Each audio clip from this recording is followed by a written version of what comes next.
Со промената на имињата на улиците, граѓаните не мора веднаш да ги сменат личните карти, но економските експерти предупредуваат дека тоа ќе биде директен трошок за компаниите, ќе влијае на нивната профитабилност која е лоша периодов.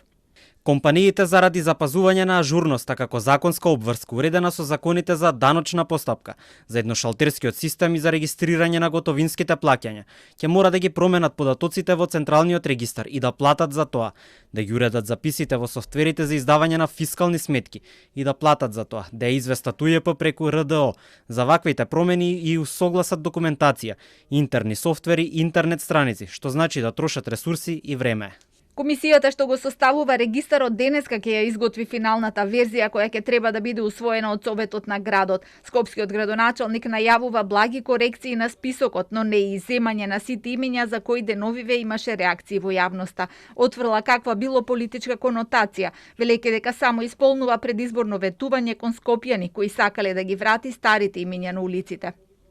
Не е Ленинова во чест на Владимир Илич. Ленинова е Ленинова за скопјани.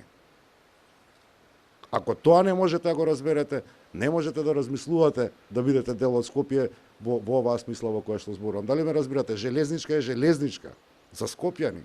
По меѓувреме реагира и од Демократскиот сојуз на властите кои бараат од списокот да се тргне Али Паша Јанински кој вршел геноцид врз влашкиот народ. Се бара да се тргнат и лицата од Призренската лига кои се идејни творци на идејата за голема Албанија. А реакции има и за бришењето на имињата на револуционери и ставање на личности кои немаат допирна точка со Скопје.